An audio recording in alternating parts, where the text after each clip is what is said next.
Hi friends, welcome to my channel. ఈరోజు video చాలా ఇంట్రెస్టింగ్గా ఉందండి. వీడియోని ఎక్కడ స్కిప్ చేయకుండా ఎండ్ వరకు చూసేయండి. ఇక వివేక్ వెళ్ళి మెయిన్ ఆఫ్ చేయగానే లక్ష్మి పరుగున ఇక పరిగెత్తుకుంటూ స్టెప్స్ ఎక్కుతూ ఉండగా దేవయాని ఎవరు వెళ్తున్నారు అని అరుస్తూ ఉంటుంది. ఇక లక్ష్మి దేవయాని మాటని పట్టించుకోకుండా పైకి మిత్ర రూమ్లోకి వెళ్ళిపోతుంది. ఇక అప్పుడే దేవయాని మాటలు విన్న అరవింద వివేక్ ఇద్దరు అక్కడికి వస్తారు. ఏమైంది మామ్, ఏమైంది అని అడుగుతూ ఉంటాడు. ఇక ఇప్పుడే నా ముందు నుండి ఎవరో పరిగెత్తుకుంటూ పైకి వెళ్ళినట్టు అనిపించిందిరా అని దేవయాని అంటూ ఉండగా ఇక అరవింద ఇలా అంటుంటుంది. చీకటి కదా, ఏదో నీడని చూసి భ్రమపడ్డట్టున్నావు అని అరవింద అంటూ ఉండగా ఇక మామ్, అది నేనే ఇక్కడిక్కడే తిరుగుతున్నాను చీకట్లో, అందుకే నీకు అలా అనిపించిందేమో అని అంటుండగా లేదురా, నీకు ఫీమేల్ బాడీకి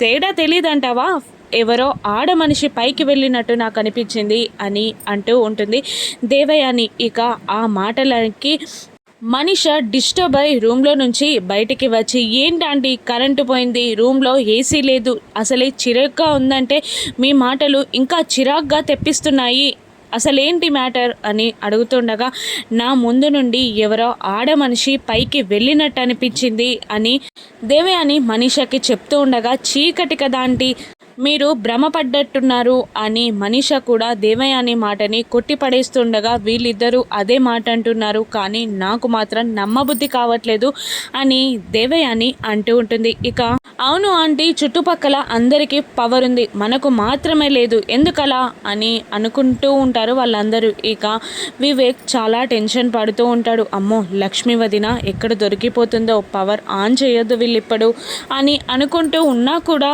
ఇక దేవయాని వెళ్ళి నేను మెయిన్ దగ్గర చూస్తాను అని అక్కడికి వెళ్ళి మెయిన్ ఆన్ చేస్తుంది.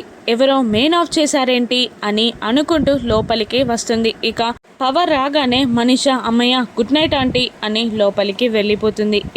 అరవింద కూడా ఇలా అంటూ ఉంటుంది దేవయానిని ఏం అనుమానం పెట్టుకోకుండా వెళ్ళి పడుకో అని అంటూ ఉంటుంది. ఇక వివేక్ని బలవంతంగా తీసుకెళ్ళి భోజనం పెడుతూ ఉంటుంది దేవయాని. ఇక లక్ష్మి పవర్ ఆఫ్ అవగానే ఆల్రెడీ మిత్రకి బొట్టు పెట్టి కంకణం కట్టేస్తుంది.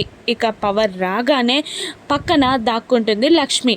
ఒక్కసారిగా పవర్ ఆన్ అవ్వడంతో ఇక మిత్ర కూడా లేచి కూర్చుంటాడు.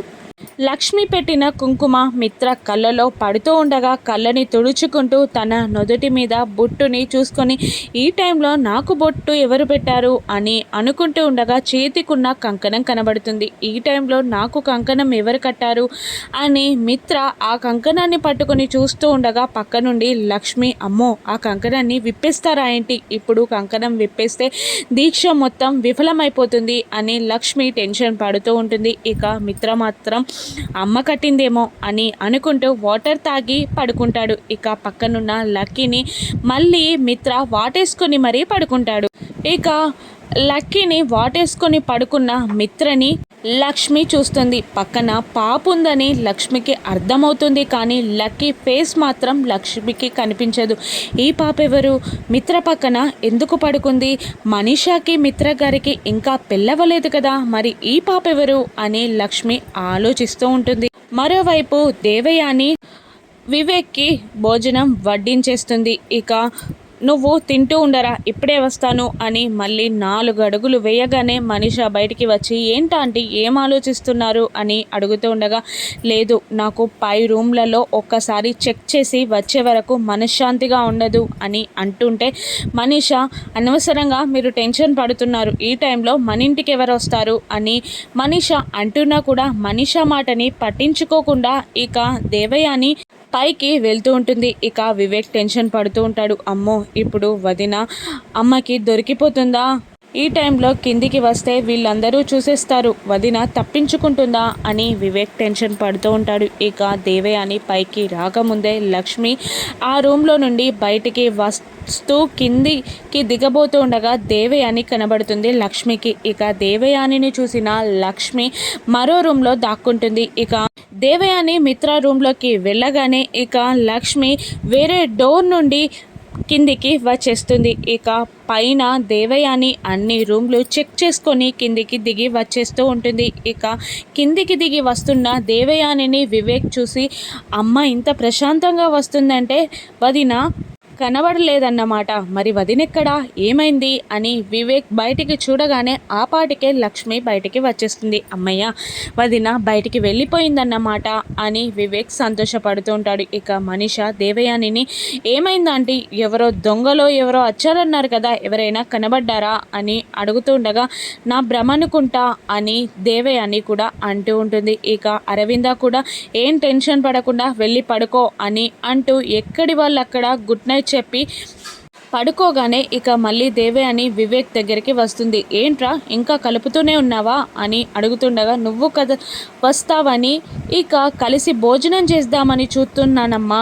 అని అంటూ ఉంటాడు వివేక్. ఇక నువ్వు భోంచేయరా, నాకు ఆకలిగా లేదు అని అంటూ దేవయాని వెళ్ళి పడుకుంటుంది. ఇక తెల్లవారిపోతుంది. ఇక వైజాగ్లో జయదేవ్ నందన్ అమెరికా నుండి ఫ్లైట్లో వచ్చి వైజాగ్లో ల్యాండ్ అవుతారు. ఇక కార్లో ఇంటి ముందుకు వచ్చి ఆగుతారు. ఇక జయదేవ్ నందన్ ఇంట్లోకి అడుగు పెట్టగానే అరవింద, ఏమండి బాగున్నారా అని అడుగుతుండగా వివేక్ వచ్చి పెద్దనాన్న అని అంటూ వాటేసుకుంటారు. ఇక దేవయాని మనీష కూడా అక్కడికి వస్తారు. బాగున్నారా బావగారు అని దేవయాని అడుగుతుండగా, బాగున్నానమ్మా, నువ్వెలా ఉన్నావు అని అడుగుతూ ఇక జయదేవ్ నందన్, అవును మిత్రాలకి ఎక్కడ అని అడుగుతూ ఉంటాడు. ఇక అప్పుడే ఇక్కడ అని అంటూ మిత్రాలకి ఇద్దరు స్టెప్స్ దిగుతూ వస్తూ ఉంటారు. ఇక స్టెప్స్ దిగి రాగానే లక్కీ తాతయ్య అని అంటూ తాతయ్య కాళ్ళని వాటేసుకోగానే జయదేవ్ నందన్ లక్కీని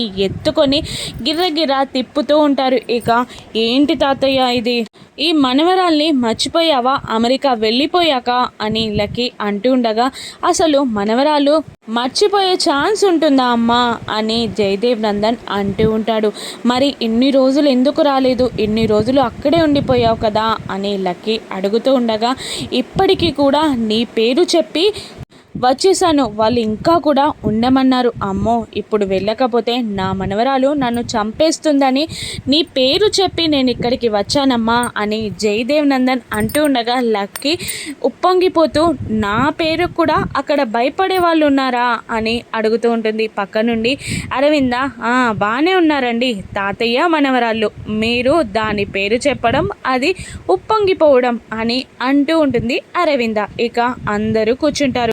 ఇక మిత్ర, అవును డాడీ, నువ్వు వెళ్ళిన బిజినెస్ పని ఎక్కడి వరకు వచ్చింది అని అడుగుతూ ఉండగా, ఇక ఆల్మోస్ట్ కంప్లీటెడ్ రా, వాళ్ళు మనల్ని ప్రొసీడ్ అవ్వడానికి కాల్ చేస్తామన్నారు, ఇక చూసుకోవాలి అని జయదేవ్ నందన్ అంటుండగా, అమ్మ మళ్ళీ మీరు బిజినెస్ ముచ్చట్లు స్టార్ట్ చేశారా, నాకు బోర్ కొడుతుంది అని అంటూ లక్కీ అక్కడి నుండి వెళ్ళిపోయి స్కూల్కి రెడీ అవుతూ ఉంటుంది. ఇక మిత్ర చేతికున్న కంకణాన్ని జయదేవ్ నందన్ గమనించి అరవిందాని, మళ్ళీ ఇంట్లో ఏదైనా పూజలు చేశారా అరవింద అని అడుగుతూ ఉంటాడు. ఇక అవునండి, నిన్న టెంపుల్కి వెళ్ళి ఒక పూజలో పాల్గొన్నాం, అయినా మీకెలా తెలుసు, దీక్షితులు గారికి ఏమైనా కాల్ చేశారా అని అడుగుతుండగా, అవన్నీ కాల్ చేసే అడగాల, ఇక మిత్ర చేతికున్న కంకణాన్ని చూసి పసిగట్టలేమా అని అంటూ ఉంటాడు జయదేవ్ నందన్. వివేక్ టెన్షన్ పడుతూ ఉంటాడు. అమ్మో, టాపిక్ అంతా కంకణం మీదికి వెళ్ళిందేంటి అని వివేక్ టెన్షన్ పడుతూ ఉంటాడు. ఇక మిత్ర, ఈ కంకణమా, రాత్రి మామ్ కట్టింది అని మిత్ర అంటూ ఉంటాడు. ఇక కంగారుగా అరవింద, నేను కట్టలేదు మిత్ర అని అనేస్తుంది. ఇక దేవయాని, నేను చెప్పానా రాత్రి ఇంట్లోకి ఎవరో వచ్చారని, నా మాట ఎవరైనా గమనించారా, పట్టించుకున్నారా, ఎవరో వచ్చినట్టున్నారు, మిత్రకి కంకణం కట్టినట్టున్నారు, అది మంచి కంకణమో కాదో, ఏదైనా చేతబడి కంకణం అయితే ఎలా అని అంటూ, నేను చెప్పినప్పుడే జాగ్రత్తగా చూసుంటే సరిపోయేది కదా అని దేవయాని అంటూ ఉంటుంది. ఇక వివేక్ టెన్షన్ పడుతూ, అమ్మో మ్యాటర్ ఎక్కడి దాకో వెళ్ళేలా ఉంది అని అనుకుంటూ ఇక ఎవరితో చెప్పకుండా లక్కీ దగ్గరికి వెళ్ళి, నాకు ఒక చిన్న హెల్ప్ చేయాలి అని అంటుండగా, నా సైజ్ ఏంటి బాబాయ్, నీ సైజ్ ఏంటి అని లక్కీ అంటూ ఉంటుంది. సైజ్తో సంబంధం లేదమ్మా హెల్ప్ చేయడానికి అని అంటూ, ఒక చిన్న అబద్ధం చెప్పాలి అని వివేక్ లక్కీని అంటుండగా, అదేంటి బాబాయ్ అబద్ధం చెప్పడం, నువ్వే తప్పన్నావు కదా అని అంటూ ఉంటుంది.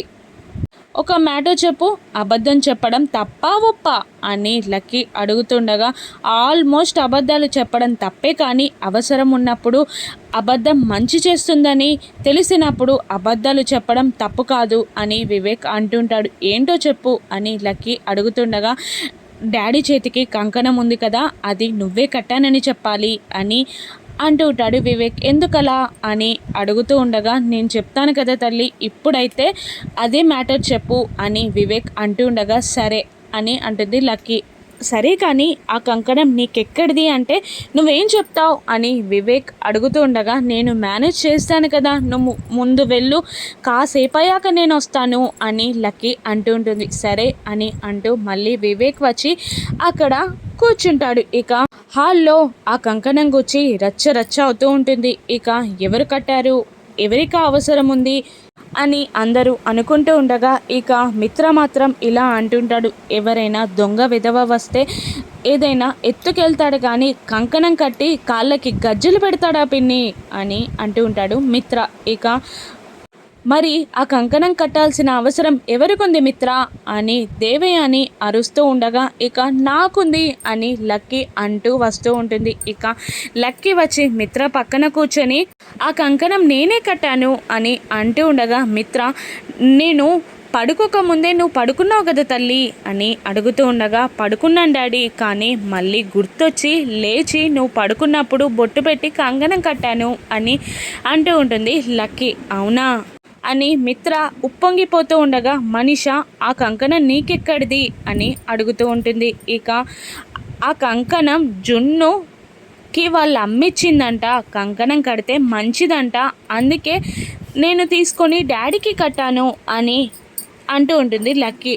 నిన్ను కట్టుకోమనిస్తే డాడీకి నువ్వెందుకు కట్టావు అని మనిష అడుగుతూ ఉండగా, అది మంచి జరిగే కంకణం అంట, డాడీకి మంచి జరిగితే నాకు మంచి జరిగినట్టే కదా, అందుకనే కట్టాను అని అంటూ ఉంటుంది లక్కీ. ఇక లక్కీ మాటలకి మిత్ర చాలా సంతోషపడిపోతూ ఉంటాడు. ఇక వివేక్, నీ డౌట్స్ కంప్లీట్ అయ్యాయా అమ్మ, ఇంకేమైనా ఉన్నాయా, లక్కీ కట్టిందంటే నీకు ఓకే కదా అని వివేక్ అంటూ ఉండగానే, సరే అంటూ ఇక దేవయాని మనిష కోపంగా వెళ్ళిపోతారు. ఇక ప్రయాణం చేసి అలసిపోయారండి, మీరు ఫ్రెష్ అవుదురు పదండి అని అంటూ అరవింద జయదేవ్ నందన్ని తీసుకువెళ్ళిపోతుంది. స్కూల్కి రెడీ అవుదు పద అంటూ లక్కీని తీసుకొని మిత్ర వెళ్ళిపోతాడు. ఇక వివేక్, అమ్మయ్య లక్కీ బాగానే మేనేజ్ చేసింది అని అనుకుంటూ ఉంటాడు. ఇక వివేక్ని మిత్ర పక్కన ఉన్న పాప ఎవరో లక్ష్మి అడుగుతుందా, లక్కీ తన కూతురే అని లక్ష్మి తెలుసుకుంటుందా, రాను ఎపిసోడ్స్లో చూద్దాం. Thank you for watching.